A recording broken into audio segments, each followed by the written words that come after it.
셋째 날 갈릴리 가나에서 혼인잔치가 있어 예수님의 어머니도 거기 있었고 예수님과 그분의 제자들도 혼인잔치의 초대를 받았더라.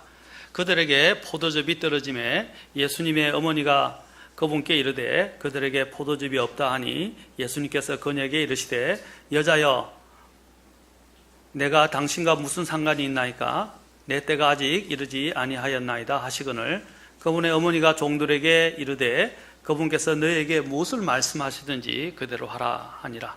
그게 유대인들의 정결하게 하는 관례에 따라 각각 물 두세 통 담는 돌 항아리 6개가 놓여 있더라.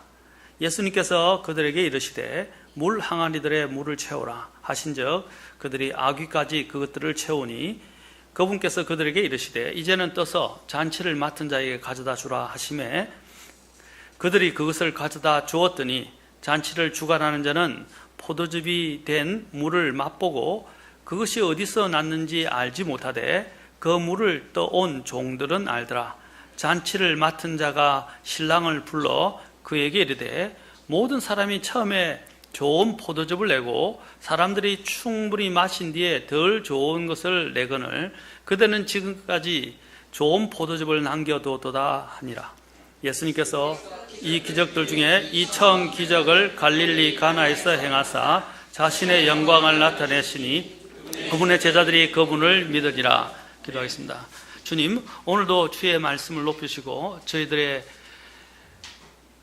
필요한 양식을 주님이 시시때때로 주님께서 준비하사 우리에게 주신 것들을 우리가 믿음으로 또 마음의 겸손함으로 하나님의 말씀을 받아들이고 먹을 수 있도록 도와주십시오. 또 이 말씀이 우리에게 영육 안에 정말 강한 힘이 되고 능력이 되고 또 주님 앞에 확실한 주님의 섬기는 사람으로 세워지도록 인도해 주시길 원합니다. 모든 시간을 성령님의 또 인도하심에 의탁하고 또 저희의 허물을 감추시고 주님의 영광만이 이 말씀을 통해서 나타나시고 역사하여 주시옵소서. 예수님의 귀한 전함을 받들어 기도합나이다. 아멘. 앉으시겠습니다. 오늘도 예수님의 첫 번째 기적과 관련해서 주인인가 손님인가 이제 오늘 이 시간으로 말씀을 이제 첫 번째 기적을 마무리하고자 합니다. 자, 우리가 예수님을 모셔드리고 제일 먼저는 초청하고 우리 마음의 주인으로 모셔드리는 일이 가장 중요하다라고 말씀드렸습니다. 자, 예수님께서 세 가지 신분을 가지고 계신데 하나는 바로 손님으로서 예수님이고 또 두 번째는 예수님께서 사람의 아들로서 계신 예수님이고 세 번째로는 주인으로서의 예수님입니다. 우리에게 있어서 예수님은 어느 위치에 있는가를 우리가 한번 생각해 보는 시간이 되었으면 좋겠습니다. 첫 번째 예수님은 손님으로서 이 자리에 초대되어서 왔습니다. 그러나 예수님이 손님이었을 때 이들의 영적인 상황은 바로 이스라엘의 영적인 상황을 이러한 그들의 상황은 이스라엘의 영적인 상황을 잘 보여주는 것이로서 바로 예수님이 그들에게 이제 주인이 아니라 손님으로 전락하게 됐을 때 그들에게는 포도즙이 떨어지고 항아리가 비어 있게 되고 그렇죠? 또 그들의 이러한 삶에 기쁨도 없고 만족도 없고 공허한 형태를 잘 반영해 준다는 것입니다. 예수님이 없는 사람 또는 예수님이 마음의 주인으로 계시지 않는 사람의 모습을 아주 잘 요약해서 보여주고 있는 것이 바로 이 오늘 여기에 나오는 기적의 이 기적을 베푼 바로 그 원인이 되었다는 사실입니다. 자, 예수님께서 손님이십니까? 아니면 주인이십니까? 오늘 여기 보면 마리아가 예수님을 모셔드렸을 때 그녀는 예수님께 이 문제를 가지고 나왔다는 사실을 보게 됩니다. 그리고 또한 하인들에게 예수님을 주인으로 모실 것을 명령한 것을 보게 됩니다. 자, 여기서 마리아를 보면 마리아는 어떻게 했습니까? 마리아는 늘 주님이 어떤 분인지를 잘 이해하고 주님께 그것을 말씀드렸다는 사실입니다. 자, 여기서 보면 오늘 먼저 예수님이 처음에 종으로 계시게 될 때 우리의 삶에는 많은 문제들이 아까 여기 있는 것처럼 생기게 됩니다. 내가 내 삶의 주체자가 되고 내가 내 삶을 좌지우지하면서 예수님을 마치 알라딘의 램프에 지니를 부리는 것처럼 예수님을 그렇게 내 필요에 따라 또 내가 원하는 뜻에 따라 예수님이 나에게 맞춰달라고 하는 삶은 얼마나 불행한 삶인지 모릅니다. 그것은 오래 가지 않아서 곧 고갈되고 마는 삶입니다. 그것은 또 오래 가지 않아서 곧 공허함으로 남게 되고 결국 허우적거리게 됩니다. 결국에는 불만족 가운데 지내다가 결국에는 많은 삶의 기쁨도 잊어버리고 이제 공허한 채 살다가 아주 비참한 생애를 마치게 되는 인간의 단면을 보게 됩니다. 여러분, 예수님을 종으로 삼고 있지는 않으십니까? 내가 주인이고 내 삶을 주관해서 예수님을 종으로 삼게 될 때 오는 불행을, 오늘 이 기적, 오늘 여기 있는 첫 번째 가나 혼인 만찬의 기적에 나와 있는 이 사건을 통해서 주님께서는 우리에게 잘 말씀해 주고 있습니다.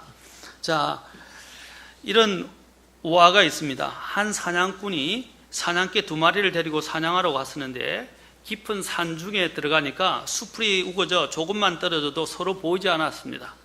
사냥개가 앞서고 뒤를 따라가는데 개 짖는 소리가 들려서 뭐가 나타났나 보고 생각하고 부지런히 다가갔습니다. 지난번에 제가 지난주에 여러분들에게 말씀을 드렸지만 왜 다시 이 예화를 말씀드리냐면 이 예화를 통해서 우리가 잊어버렸던 것을 다시 한번 돌아보고 또 예화가 가장 우리의 기억 속에 잔상에 남기 때문에 말씀을 다시 드리는 것입니다. 한번 지난 시간에 잊어버린 것을 한번 다시 생각해 보시기 바랍니다. 사냥개가 그래서 그 앞에 가보니까 희한한 장면이 펼쳐져 있었는데 사냥개가 으르렁거리고 있고 그 모습을 호랑이가 눈만 멀뚱멀뚱하면서 바라보고 있는 것입니다. 아마 겁없는 사냥개들을 보면서 호랑이가 헷갈렸는지도 모릅니다. 그 순간 사냥꾼이 총을 쏴서 호랑이를 쓰러뜨렸습니다.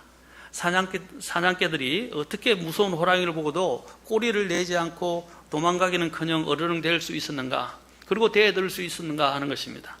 바로 자신의 든든한 주인과 함께 다니기 때문에 주인을 신뢰하는 믿음이 생긴 것입니다.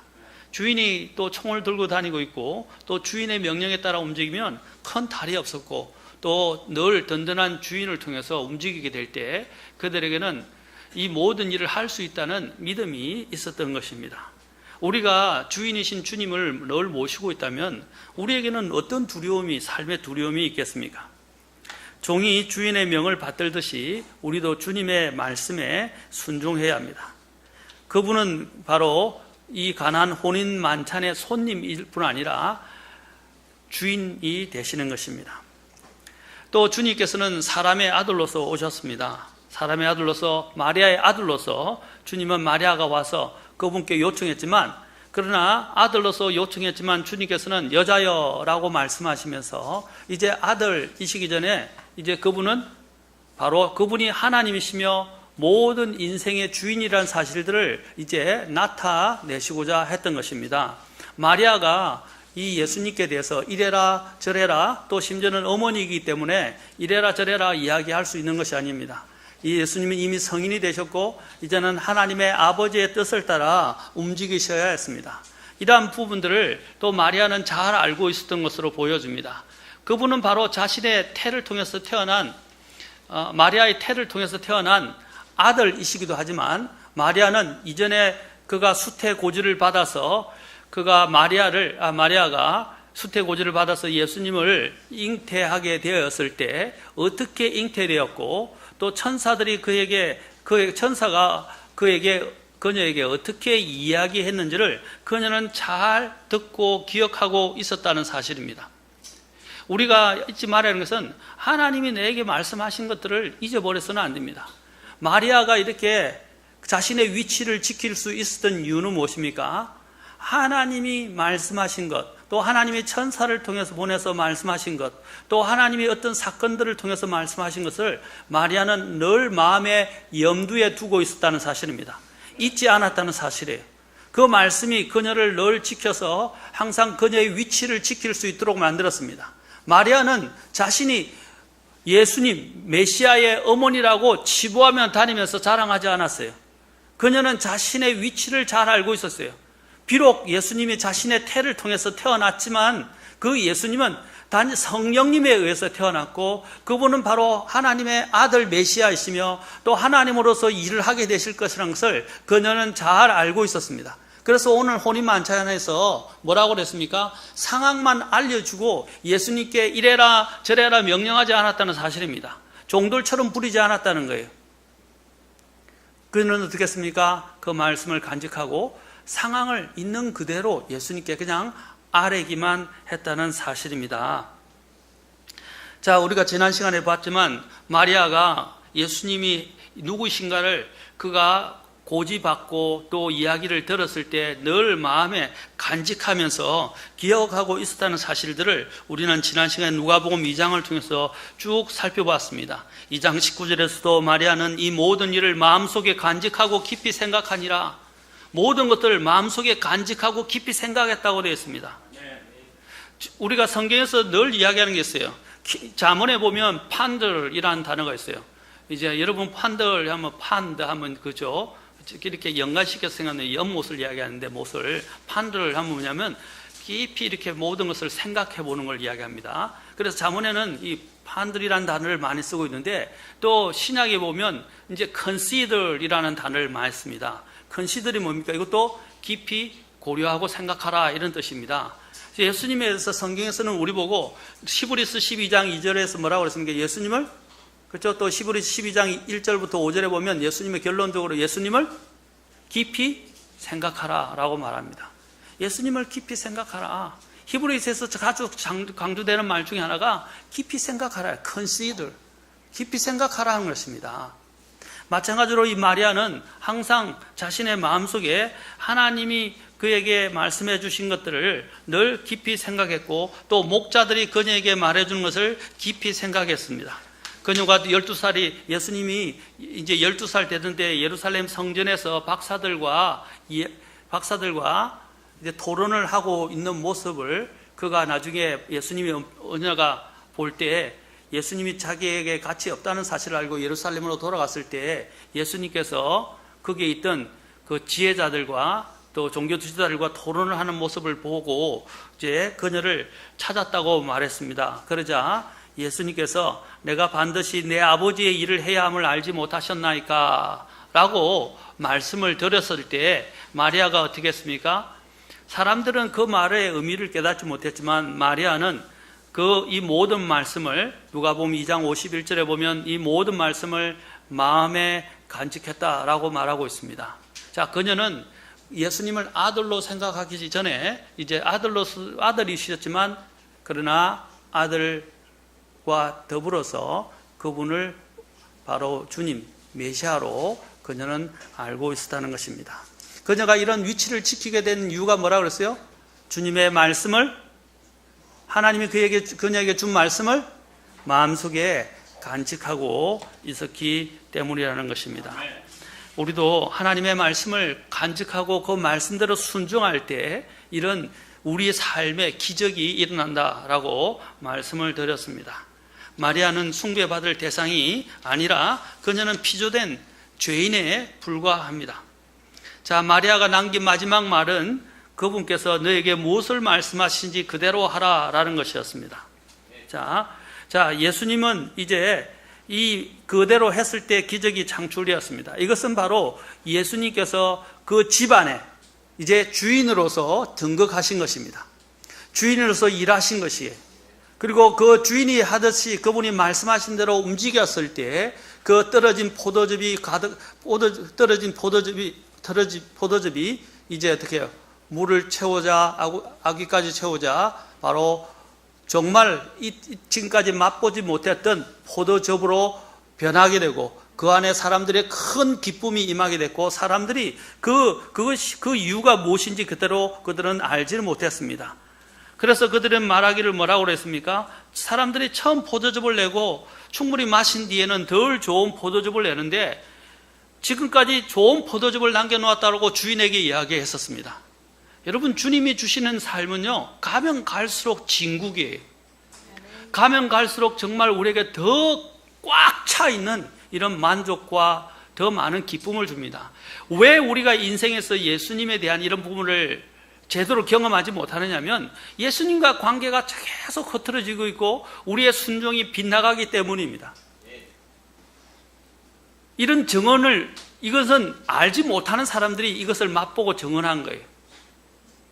이것을 비밀을 알고 있었던 종들은 얼마나 놀랐겠습니까? 이야, 이 얼마나 대단하니까. 이 신비는 정말 그것의 비결을 알고 경험해 본 사람들은 안다는 것입니다. 여러분, 주님의 은혜로우심을 맛보았으면 그렇게 하라라고 베드로가 이야기하고 있어요.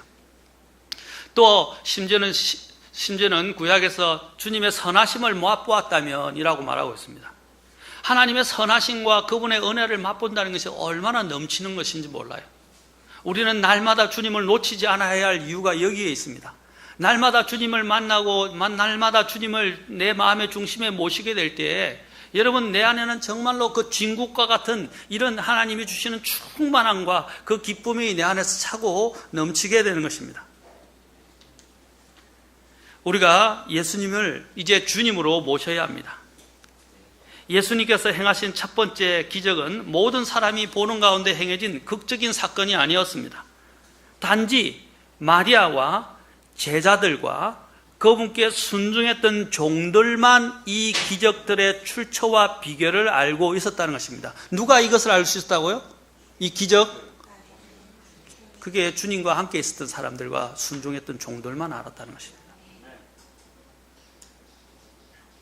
주님께서 여러분, 이런 놀라운 게 뭐냐면, 특히 여러분 아브라함에게도 주님이 나타나셨을 때 하나님께서 소돔과 고모라를 멸망시키려고 하셨어요.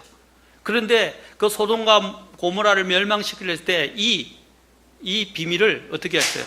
내가 아브라함에게까지 숨기겠느냐라고 말씀하시면서 어떻게 하셨어요? 아브라함에게 말씀해 주셨어요.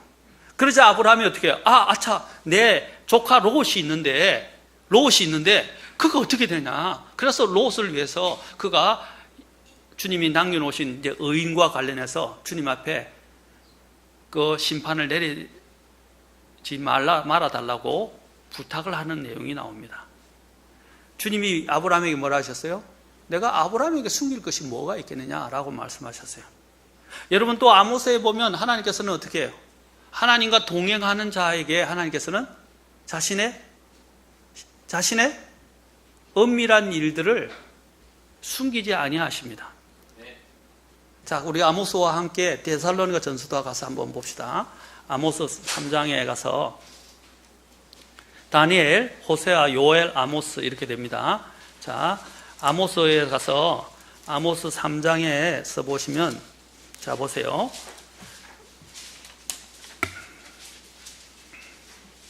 자, 여기 보면 세상에 정말 우리가 이해하지 못하는 일들이 일어나고 재앙들이 일어납니다. 자, 그렇지 못할 때 보십시오. 3절과 여러분 이제 7절을 잘 이해하셔야 돼요. 이것은 같이 연결되어 있습니다. 3절에 보면 두 사람이 합의하지 아니하고서야 함께 걸을 수 있겠느냐. 합의라면 뭡니까? 마음이 함께 한다는 거 아닙니까? 동의한다는 뜻이에요. 합치된다는 뜻이에요. 자, 마음이 합의라면 어떻게 해요? 같이 걸을 수 있다는 것입니다. 우리가 주님과 마음이 합의라면 어떻게 해요? 정말 주님께서 놀라운 일들을 우리에게 보여주십니다. 자, 7절 같이 읽겠습니다. 시작. 분명히 주 하나님은 자신의 은밀한 일을 자신의 종 대언자들에게 계시하지 아니하고는 아무것도 행하지 아니하느니라. 보십시오. 누구에게 한다고 그랬어요? 자신의 종, 여기 물론 대언자지만 자신의 종, 그 말은 주님을, 예수님을 주님으로 모신 사람, 하나님을 하나님으로 모신 사람, 하나님을 주인으로 모신 사람에게는 주님께서 자신의 이런 부분들을 주님은 알려주신다고 말씀하십니다. 이것이 주님과 가까이 있고 주님의 말씀에 순종하는 자가 누리는 특권이에요.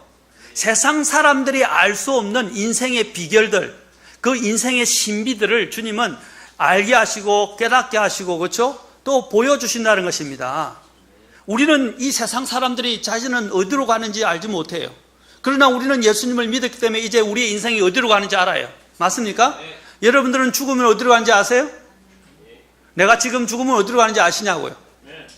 확신하십니까? 내가 어디서 와서 무엇을 하고 있고 어디로 가는지 정말 아십니까? 예수님을 만난 사람들만 알아요. 예수님을 만난 사람들은 목적이 있고 목표가 있고 가야 될 곳이 있어요. 그러나 예수님을 만나지 못하는 사람, 예수님을 제대로 만나지 못하는 사람은 자신이 어디로 가는지를 몰라요. 얼마나 불행한 인생입니까? 자신이 어디로 가는지도 모르는 어둠 속에 쌓여있는 사람. 그러나 우리는 이 어둠 가운데서도 빛을 가지고 있어요. 빛 대신 주님을 모시고 있어요. 그리고 우리의 등불이 되는 말씀의 빛을 비추면서 이 어둠 칠흑 같은 어둠 속을 걸어가고 있습니다. 이게 얼마나 큰 특권인지 모른다는 것입니다. 이것은 예수님을 아는 사람들에게 주어진 특권이라는 거예요. 특히 데살로니가전서 5장에서도 가봅시다. 물론 다른 데도 많지만 데살로니가전서 5장에서 한번 잘 보십시오. 이제 마지막 이 종말과 심판에 대해서, 예수님의 재림과 관련한 심판에 대해서 이제 이야기되었을 때 데살로니가 성도들이 굉장히 두려워했어요. 두려워하고, 또 먼저 데살로니가전서 4장을 보면 주 안에서 죽었던 우리의 앞서간 형제들은 주님이 오신다 그랬는데 주님의 오심을 직접 보지 못하고 그들이 먼저 죽었다 이 말입니다. 그럼 먼저 죽은 사람들은 주님의 오심을 보지 못했으니까 어떻게 하냐 하고 걱정이 되었어요. 그래서 걱정이 되자 사도 바울이 어떻게 했습니까? 그 데살로니가 성도들에게 편지를 써서 걱정하지 말라라는 것입니다. 뭡니까? 걱정하지 말라. 곧 주님이 오실 때 주 안에서 죽은 자들이 먼저 일어나고 우리가 또 살아있는 우리도 변화돼서 공중에서 그들과 다 합체해서 어떻게 해요? 함께 공중에 올라가서 예수님을 영접하게 될 것이다. 만나게 될 것이다 라고 말하고 있습니다. 그러면서 위로하라고 말합니다. 그러면서 뭐라고 말하는지 5장으로 가보십시오. 이제 5장에 봤어요. 5장 1절부터 보죠. 그러나 형제들아, 그때와 그 시기에 관하여는 내가 너희에게 쓸 필요가 없나니 주의 날이 밤에 도둑같이 이르는 줄을 너희 자신이 완전히 아느니라. 자, 주님의 날이 어떻게 도둑처럼, 그 때와 그 시기는 너희에게 쓸 필요가 없고 이제 그 주의 날은 밤에 도둑같이 이른다 그랬어요. 자, 어떤 때느냐? 3절. 그들이 평안하다 안전하다고 말할 그때에 아이 뵌 여자에게 해산의 고통이 임하는 것처럼 같이 갑작스러운 파멸이 그들에게 임하나니 그들이 피하지 못하리라. 자, 4절 주목해서 보시죠. 그러나 형제들아, 너희는 어둠 속에 있지 아니한즉 그날이 도둑같이 너희를 덮치지 못하리라. 자, 주님이 물론 120년을 이야기했지만 그 날과 그 시각은 몰랐어요. 그러나 여러분 창세기에 보면 노아 홍수가 내리기 시작했을 때 7일 전에 세상 사람들은 몰랐어요. 7일 전에 하나님께서 노아에게 뭐라고 하셨어요? 너는 방주로 들어가라 그랬어요. 알려주셨어요? 안 알려주셨어요? 그 날과 그 시각을 알려주신 거예요. 이제 제가 이야기하는 것은 성경에서는 그 날과 그 시각은 이제 예수님의 재림과 관련해서는 그 날과 그 시각은 모른다 그러셨어요. 그러나 그 시기는 분별해 알 수 있다고 그랬고, 제가 성경을 통해서 보는 데는 때가 정말 가까우게 되면 하나님이 정말 하나님을 믿는 사람들에게는 그 때가 정말로 왔다는 사실들에 대해서 하나님이 알 수 있게 해주신다고 저는 믿습니다. 여기도 나오잖아요. 그 날이 도둑같이, 아까는 주의 날이 도둑같이 많은데 그 날이 너희에게는 뭐라고 그랬어요? 형제들아, 너희에게는 도둑같이 임하지 않는다, 덮치지 않는다고 하셨어요. 주님은 앞으로 우리에게 일어나는 이런 은밀한 일까지도 어떻게 해요? 자신의 종들에게는, 신실한 종들, 순종하는 종들에게는 나타내 보여주십니다. 그리고 그 종들은 깨닫게 될 것입니다. 이런 것들을 공유한다는 거, 여러분 그렇잖아요. 누군가가 비밀을 이야기하는데 우리 애들도 그래요. 우리 애들도 누군가가 속닥속닥 하면 무슨 이야기했어? 하고 애들 와서 물어요. 엄마 무슨 이야기했어? 또 심지어는 우리 애들 둘이서 자기들끼리 속닥속닥 이야기해요. 그럼 무슨 이야기했어? 안 가르쳐줘. 안 가르쳐준대요. 그러니까 자기들만 아는 특권이라는 거예요. 그렇죠?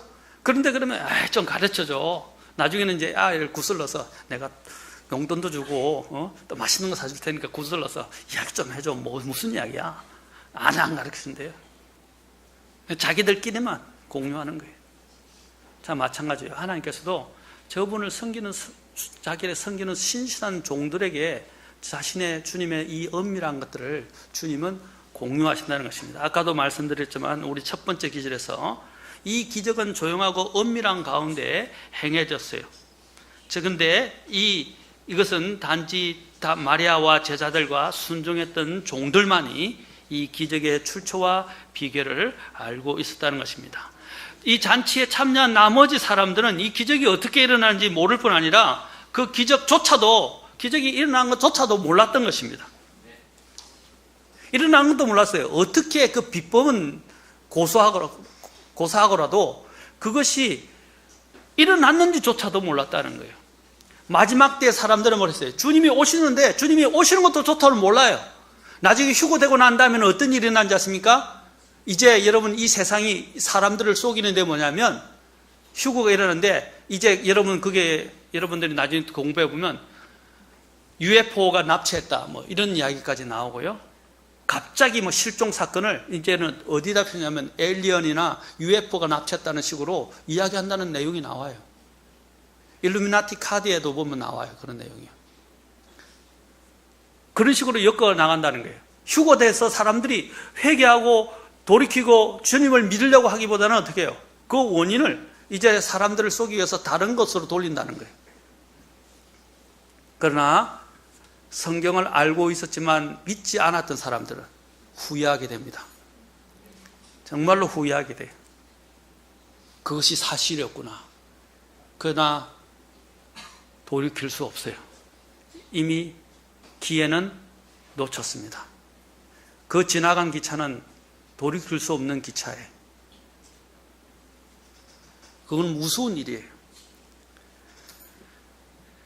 자, 첫 번째 기적은 조용하고 엄밀하게 이루어졌으며 모든 사람이 보는 가운데 공개적으로 죽은 나사로를 살리신 요한복음 11장의 마지막 7번째 기적과는 대조를 이루고 있다는 것입니다.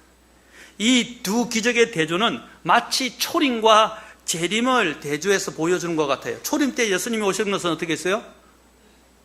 비공개했어요. 모든 사람에게, 그렇죠? 특정한 사람들, 목동하고 특정한 사람들만 알았어요.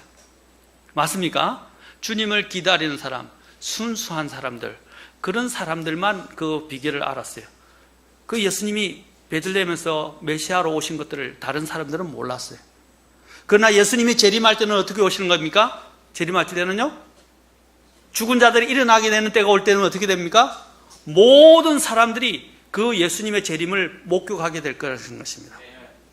모든 사람들이 공개적으로 보게 된다는 거예요. 그 사건의 초림과 재림을 바로 첫 번째 기적과 이제, 그렇죠? 마지막 기적이 이것을 대조해서 우리에게 보여주는 것입니다. 요한복음을 보면 재미있습니다. 요한복음 1장 보면 쭉 제가 설명할 수 있지만 그냥 간단하게만 오늘 본문과 관련된 앞뒤장만 관련해서 하겠습니다. 요한복음 1장은 뭘 말해줍니까? 만물의 주인이신 주님이신 예수님에 대해서 말해줍니다. 요한복음 2장은 뭘 말해줍니까? 오늘 읽었던 본문은 가정의 주인이신 예수님을 말해주고 있습니다. 또한 요한복음 2장 13절부터 22절은 뭘 말해줍니까? 성전의 주인이신 예수님을 이야기합니다. 지금 계속해서 뭘 말하냐면 예수님이 주인이시다는 걸 말해주는 거예요.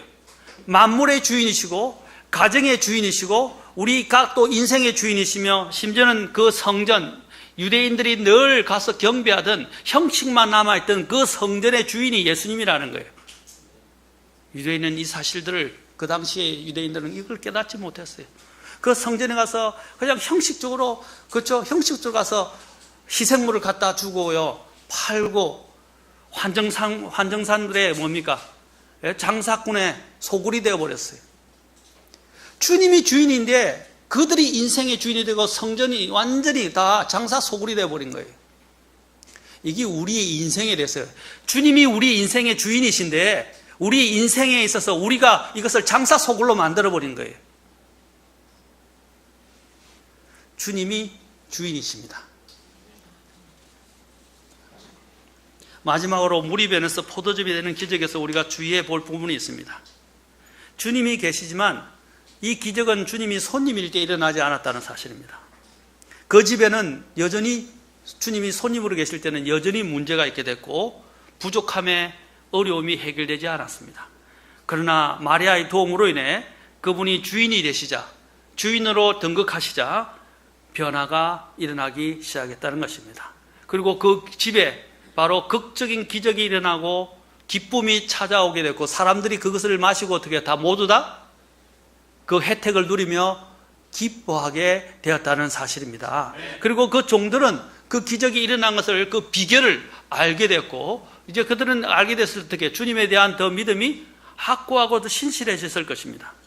누가복음 5장에 보면 베드로가 예수님과 함께 또 배를 타고 가는 장면이 나옵니다. 그런데 왜 예수님과 함께 배를 타고 가고 있는데 물고기를 한 마리도 잡지 못했습니까? 예수님과 함께 배를 타고 있었지만 왜 그들이 물고기를 못 잡았던 거예요? 바로 예수님은 그 물고기를 잡는 그 배에서 손님으로 계셨기 때문입니다. 거기도 똑같이 마찬가지예요. 손님으로 계셨기 때문에.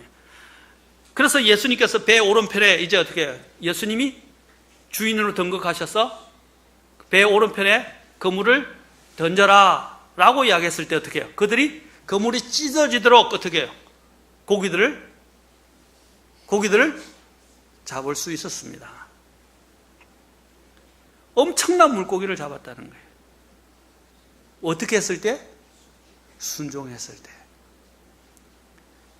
그들은 숙련된 어부였어요.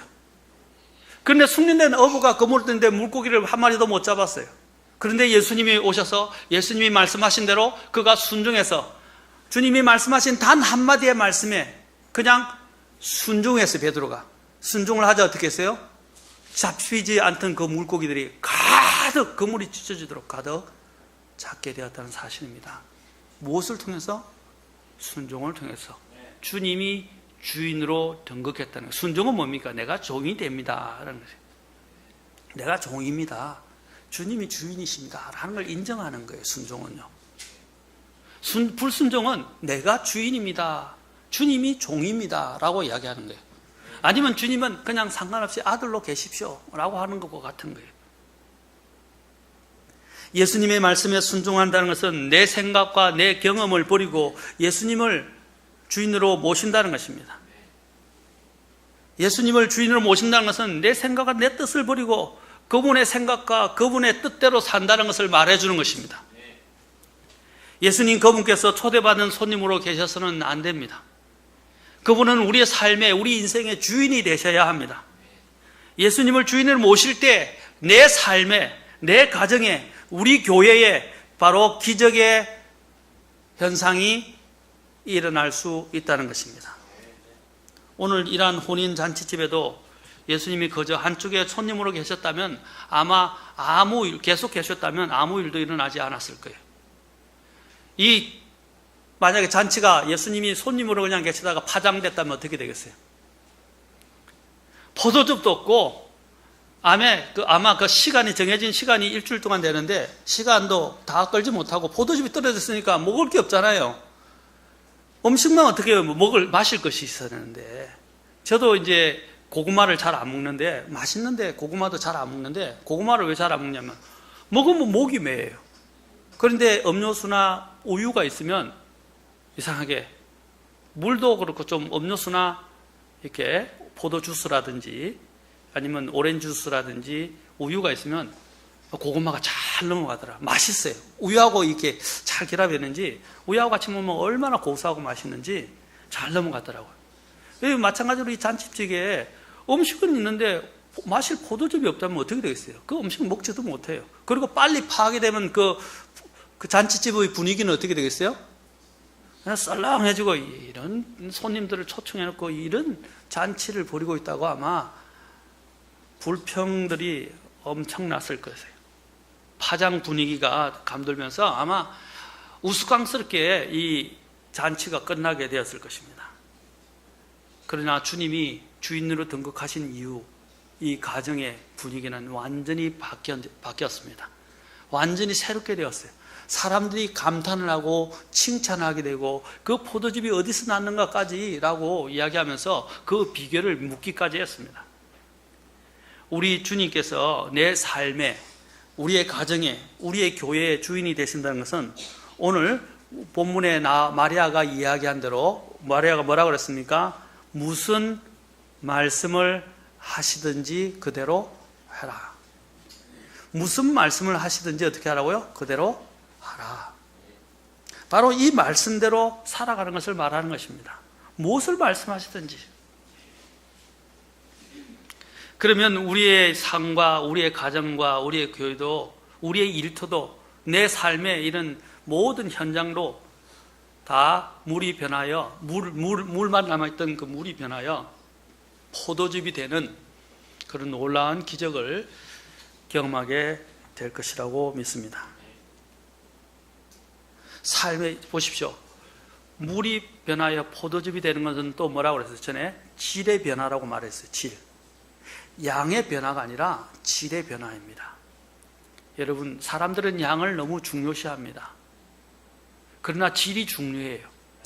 질. 또 질도 이 나쁜 질이 아니라 그냥 양질 정도가 아니라 최고급 질로 변한다는 거예요. 이 질의 변화, 삶의 질이 변한다는 것입니다. 내 삶의 질이 좀 변화해야 되지 않겠습니까? 우리 어떤 사람들이 이야기합니다. 내 삶에 좀 체질이 변하면 좋겠다. 그렇죠? 우리의 건강에 많은 문제들이 체질의 문제라고 이야기합니다. 이 체질을 변화시키기 위해서 알칼리수도 먹고 뭐 좋은 것도 먹고 비타민도 먹고 뭐 많은 것들 사람들이 복용을 해요. 그래서 체질 변화를 위해서 굉장히 개선을 합니다. 또 체질을 위해서 운동도 합니다. 여러분, 이 질의 변화라는 것은 너무나도 중요한 거예요. 우리의 삶에 이제 이 외면이 변하는 게 아니라 형식적인 이런 외면의 삶이 아니라 내적으로부터 충만하고 완전히 변화되어지는 삶이 되어야 돼요. 예수님을 정말로 모시고 만난 사람들은 내면에서부터 질이 확 변화되면서 삶이 바뀌게 되는 겁니다.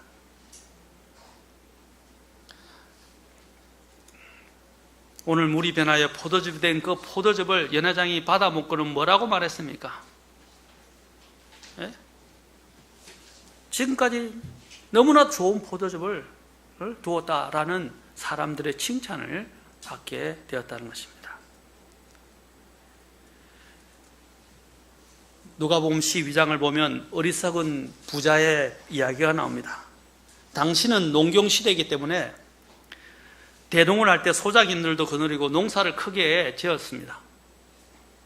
그래서 소출이 너무 많아서 창고를 늘리고 저장을 했습니다. 그러자 기분이 이제 좋아진 이 부자, 돈을 많이 번 이 부자는 이렇게 말합니다. 이제 내가 노후를 잘 준비했으니까 이제는 편히 먹고 쉬면서 즐기자. 그리고 더 큰 창고를 지어서 그 안에 지금까지 내 하는 것들을 더 많이 저장해서 평생 먹고 마시고 즐기겠다라고 생각을 하고 계획을 했어요. 그러자 하나님께서 뭐라고 말씀하셨습니까? 어리석은 자여, 오늘날 내가 내 혼을 도로 찾겠다고 말씀하셨어요. 어리석은 자여, 내 혼을 찾아가면 너가 가지고 있는 모든 재산이 누구의 것이 되겠느냐? 주님께서 그렇게 주님 없이 부유한 사람, 믿음에서 부유하지 않은 사람의 삶에 대해서 뭐라고 하셨습니까? 어리석은 자, 바보, 이 말에 바보야, 이 말입니다. 바보라고 말씀하십니다. 예수님이 없는 삶을 사는 사람들은 아무리 이 세상에서 성공한다 할지라도 바보예요, 바보. 어리석은 사람이라는 것입니다. 예수님이 없는 사람이나 예수님에 있는 사람이나 사람에게 있어서 근본적인 차이는 무엇입니까? 어마어마하다는 것입니다. 제가 한 가지 더 쉽게 이야기하면, 여러분 유정란과 무정란을 아시죠? 자, 거기서 병아리가 삐약삐약하고 나오는 게 어떤 난이죠? 예, 유정란이라 그러죠. 수정이 되어서 된 난이죠. 물론 우리가 유정란, 무정란을 다 먹습니다. 이제 계란 자체가 부화되기 전까지는 먹을 수 있어요. 이제 필리핀에는 그걸 뭐라고 하더라? 버댓이라 그러나, 필리핀에는 그걸 계란에 병아리가 커다가 그걸 이제 안 된 것들을 삶아서 삭혀서 우리처럼 삭혀서 먹어요. 우리가 저쪽에 전라도에 가면 뭐 홍어회, 삭힌 홍어회 먹는 것처럼 냄새가 지독하고 저보고도 먹어보라 그러는데 저희 필리핀에서 도저히 못 먹어요. 왜냐하면 이렇게 햇빛에 비춰보면 그 안에 이 병아리가 이렇게 있는 것이 보여요.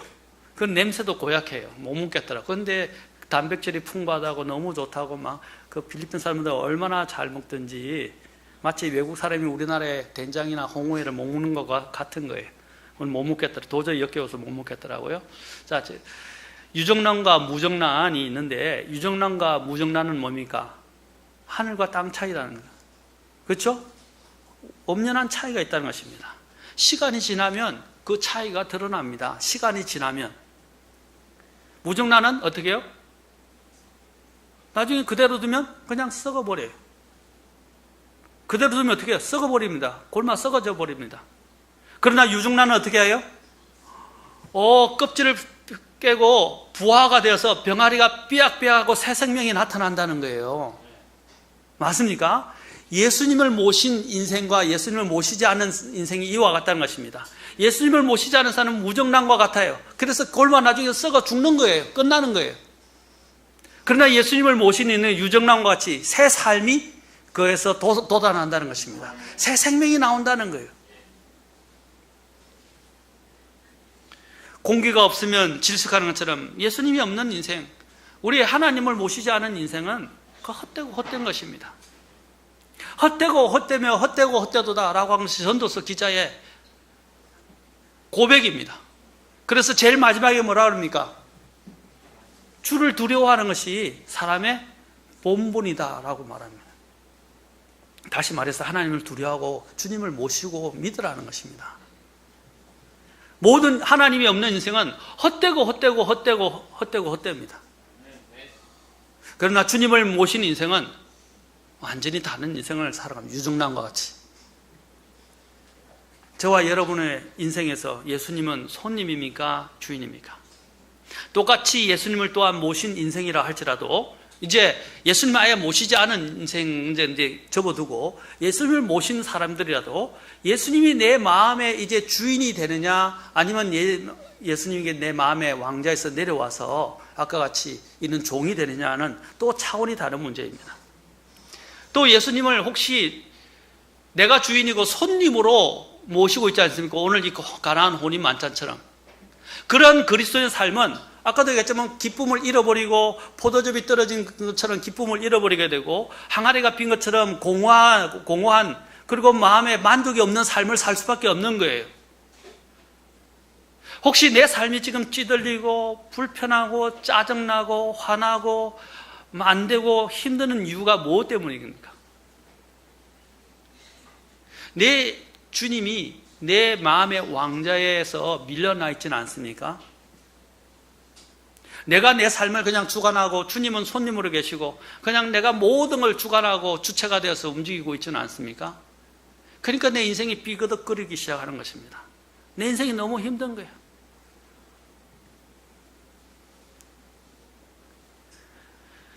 어떤 사람들은 예수님을 주인으로 모시는가 하면 마음에 어떤 사람은 예수님을 손님으로 모시고 살아가고 있습니다. 이제는 제가 손님인가 주인인가 묻고 싶습니다. 예수님이 없는가 있는가 이제 묻고 싶지 않아요. 예수님이 손님인가 주인인가.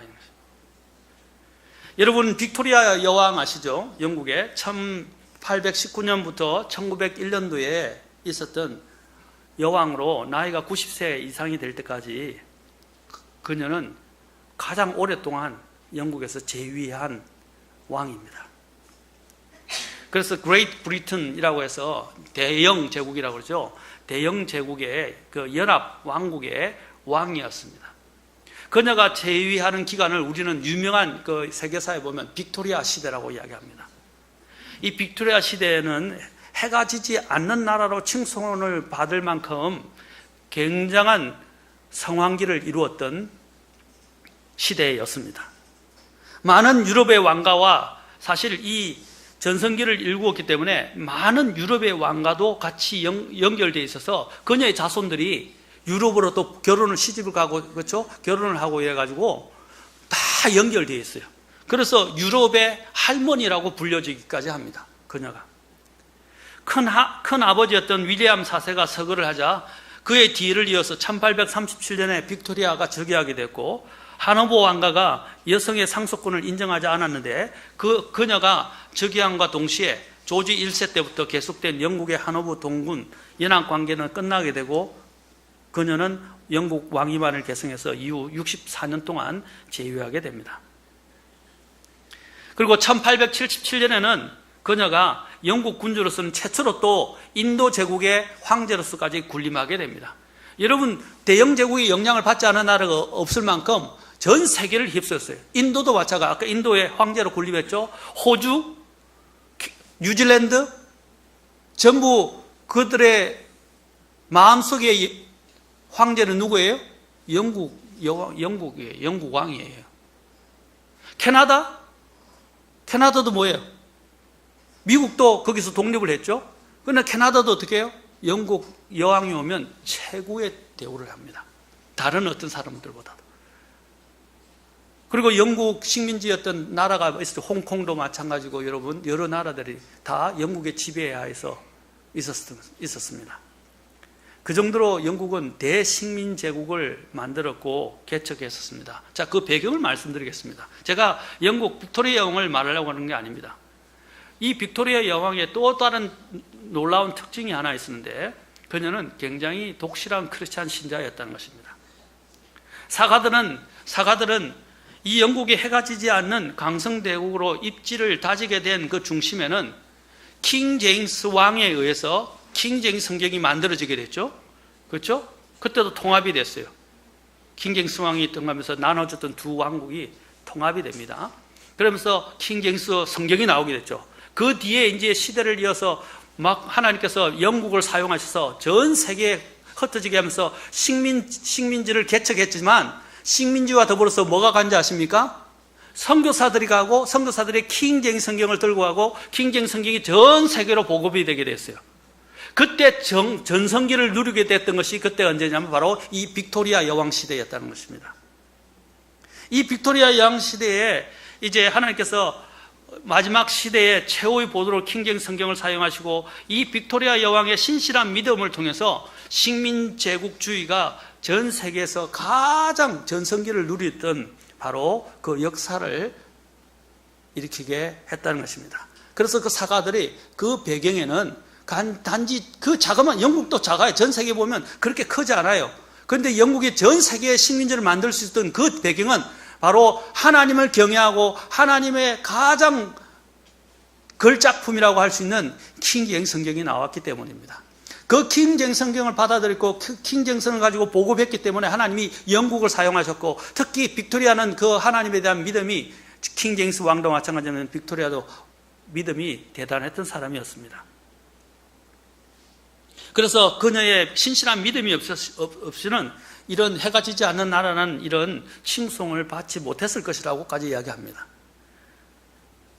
그녀의 믿음에 대한 평판은, 그녀는 믿음으로 나라를 사랑하고 국민들을 사랑하고 나아가서는 하나님을 가장 사랑하는 자였다. 그리고 또한 어려운 백성을 돌볼 줄 아는 여왕이었다라고 사람들에 의해서 평판을 받았습니다. 뭐라고? 하나님을 사랑하는 사람이었다. 자, 재밌는 일화가 있습니다. 이 그녀가 아까 백성들을 살펴고 돌보는 사람이었다 그랬잖아요. 그래서 백성을 살피기 위해서 한 번은 평민복을 입고 왕궁을 빠져나가서 민정을 하게 되었어요. 그리고 서민들과 대화를 하면서 서민들의 삶을 살펴보곤 했었습니다. 그러던 중에 어떤 가부의 집을 찾아가게 되었습니다. 마침 그 가부는 믿음이 좋은 사람이어서 같이 기도하면서 믿음에 대한 신앙 이야기를 나누게 되었다고 합니다. 어느 날 여왕이 한 불쌍한 그 가부의 집에 위로를 하는데, 그 가부가 또한 믿음이 신실하다는 것을 알게 되었어요. 그래서 믿음에 대해서 서로 이야기를 나누었던 것입니다. 그래서 대화를 하던 중에 여인의 믿음이 정말로 좋구나 하는 것을 생각했던 이 여왕이 이 과부를 시험해 보려고, 가부의 믿음을 한번 시험해 봐야겠다라고 생각했어요. 그래서 이 가부에게 이제 이 아주머니를 찾아준 손님 중에서 가장 고귀한 손님이 누구입니까? 라고 물었어요. 여왕이 그 가부에게 물었어요.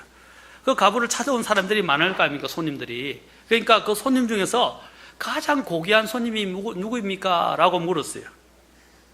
그러자 그 가부가 대답했어요. 예, 물론 여왕 폐하이십니다. 라고 대답해 줬죠.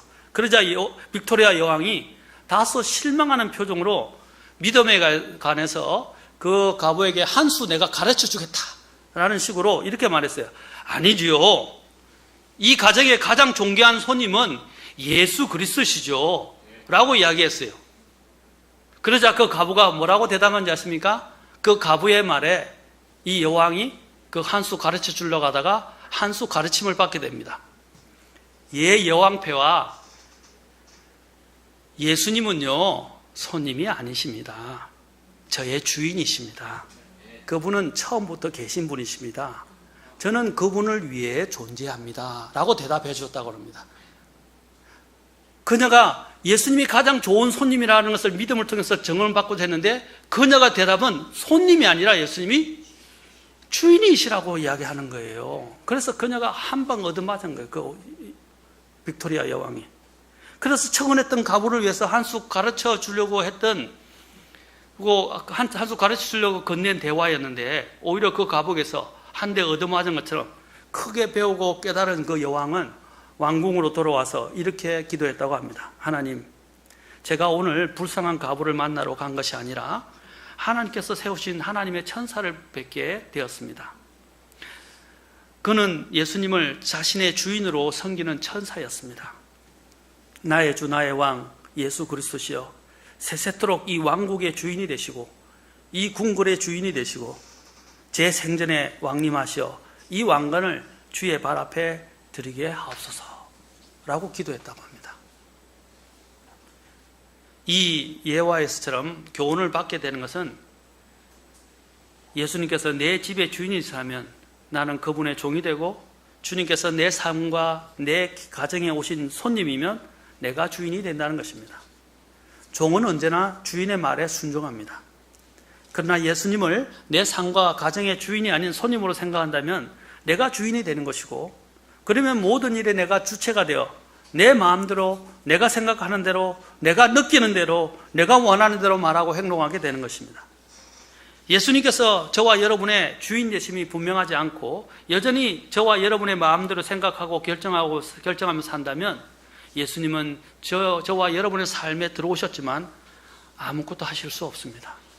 아무것도 역사를 일으키실 수 없어요. 그리고 내 삶의 기쁨은 고갈되게 되고 내 안에 있는 모든 자원들은, 영적 자원들은 다 바닥이 나게 됩니다. 그러나 예수님을 내 마음의 주인으로 모시게 될 때 차원이 달라집니다.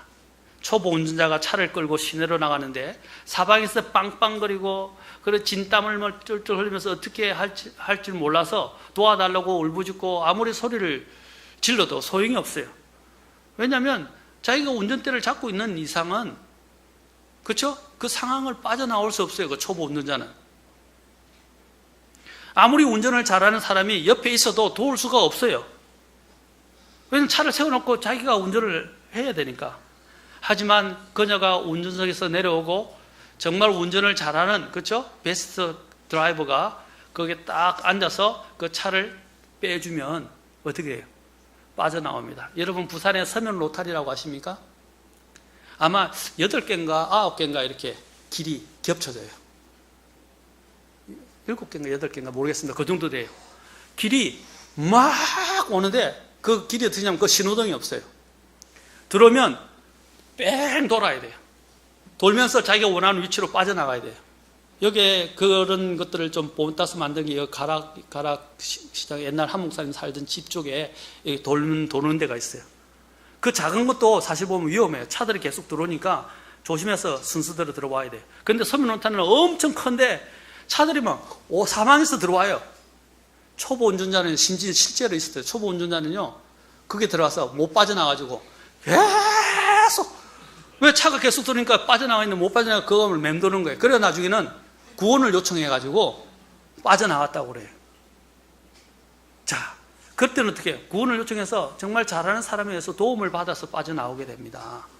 얼마 전에 제가 또 여기에 마트에 갔었는데 마트에 아주머니가 차가 옆에 좀 다른 걸 잘못돼서 그 반경이 너무 좁아서 보통 운전을 잘하는 사람들은 그래도 빠져나오는데 그녀는 빠져나오지 못할 차를 몇 번씩 하는데도 못 빠져나온 거예요. 그래서 제가 사실은 박스를 하나 주워 가야 될 일이 있어서 책을 실어야 될 박스를 주러 갔는데 절절절절 매는 거예요. 그래도 저를 보고 막 도와줬으면 하는 눈빛을 보내서 제가 차를 빠져나올수록 요리 털라 저리 털라 하면서 그래서 잘 빠져나와서 가면서 나중에 고맙습니다 하고 빠져나갔어요. 사랑하는 성도님, 제가 말씀드리고자 하는 바는 그겁니다. 내 인생에서 주님이 내 인생의 운전대에 앉아서 주인이 되실 때 내 삶은 평안합니다. 여러분들이 이 현실적인 헤쳐나갈 수 없는 상황에서 여러분이 운전대를 잡고 내가 하려고 발부름 칠 때 일은 더 어려워지고 더 꼬이게 되고 더 힘들어지고 더 지치게 되는 거예요. 이 운전대를 최고의 인생의 운전자가 되시는, 내 인생의 운전자가 되시는 주님께 내어두시기 바랍니다. 아멘. 아무리 인생은, 우리 모든 사람은 우리 인생에 있어서 다 초행길이에요. 맞습니까? 초행길이 된다면 인생에 어떻게 해요? 어두운 것입니다. 인생길에 대해서 어두운 거예요. 초행길이라는 거예요. 초행길이 되면 어둡잖아요. 길이 어두워지게 돼요. 그래서 운전을 아무리 잘해도 길을 모르면 헤매게 되어 있어요. 그러나 우리의 인생을 다 아시고 우리의 미래를 지고 계시고 우리의 인생의 주인이 되실 수 있는 최고의 드라이브신 그 주님께, 이 모든 인생의 길을 다 알고 계시는 주님께 우리의 운전대를 맡기시기 바랍니다. 저는 그렇게 여러분에게 도전하고 싶습니다.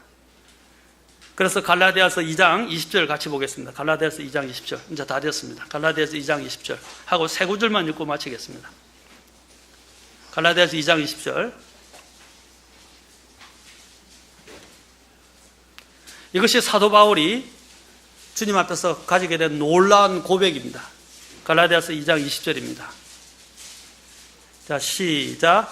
내가 그리스도와 함께 십자가에 못 박혀 있으나 그럼에도 불구하고 사노라. 그러나 내가 아니요 그리스도께서 내 안에 사시느니라. 나는 지금 내가 육체 안에서 사는 삶을 나를 사랑하사 나를 위해 자신을 주신 하나님의 아들의 믿음으로 사노라. 내 안에 누가 사신다고 그랬어요? 작년에 우리 표였죠? 내 안에 그리스도께서 사신다. 내가 사는 것이 아니고 내 안에서 그리스도께서 사시는 것이다. 자, 이럴 때는 어떤 일이냐? 바로 마리아가 말한 것처럼 그분께서 너에게 무엇을 말씀하시든지 그대로 하라, 이 말입니다. 날마다 예수님을 주인으로 모시고 날마다 그분의 말씀에 따라 순종하십시오. 그러면 내 인생에 기쁨이 솟아나고 만족감이 오며 내 인생에 기적 같은 삶, 놀라운 삶이 찾아오게 될 것입니다. 물론 현실적으로 어려움은 있겠지만 내 마음속에 있는 기쁨과 평안과 만족감은 결코 빼앗길 수 없게 될 것입니다. 우리 아이들이 즐겨 부르는 복음성가가 있습니다. 예수님이 말씀하시니 물이 변하여 포도즙 됐네. 예수님이 말씀하시니 물이 변하여 포도즙 됐네. 그렇죠? 그런데 뭐라고 그랬어요? 예수님 나에게도 말씀하셔서. 자, 아주 정말 이 성경적으로 너무 그 다음에 뭐랬어요? 새롭게 변화시켜 주옵소서. 아멘. 내게도 말씀해 주셔서 그 기적을 내게 적용시키고 있어요. 이 어린이 찬송가가 얼마나 놀랍게 만들어진지. 그렇죠? 그래서 내 삶을 새롭게 변화시켜 달라는 것입니다. 예수님이 내 인생의 주인이 되고 사시게 하십시오. 그러면 아까 같이 내 인생은 날마다 새로워지게 되었어요. 사도 바울이 고린도 이 어리석고 어린아이 같은 유치한 고린도 교회에게 남긴 두 가지 대표적인 말이 있어요. 고린도전서 15장에서 부활과 관련해서 뭐라 합니까? 사도 바울은? 자, 이제 사도 바울은 15장 31절에서 이렇게 말합니다. 나는 날마다 죽노라. I die daily. 나는 날마다 죽노라. 언제 죽는다고요? 날마다. 그 다음에 두 번째 고린도 후서에서 또 말합니다. 4장에서. 고린도 후서 4장 16절 읽겠습니다. 먼저 죽어야 돼요. 예? 먼저 죽어야 됩니다. 그래야 이제 내게 변화가 찾아옵니다. 죽는단 말은 예수님이 주인이 되시는 거예요. 자, 고린도후서 4장 16절 이거 읽고 마치겠습니다. 고린도후서 4장 16절.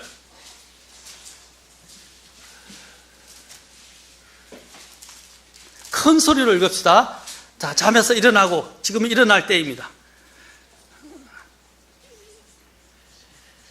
이상하게 졸던 분들도요, 설교 마칠 때가 되면 딱 알고 일어나더라고요.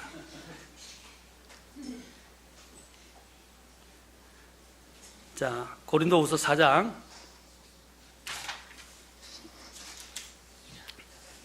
16절 같이 읽겠습니다. 시작. 이런 까닭에 우리가 낙심하지 아니하느니 우리의 겉사람은 썩어 없어져도 속사람은 날마다 새로워지는도다.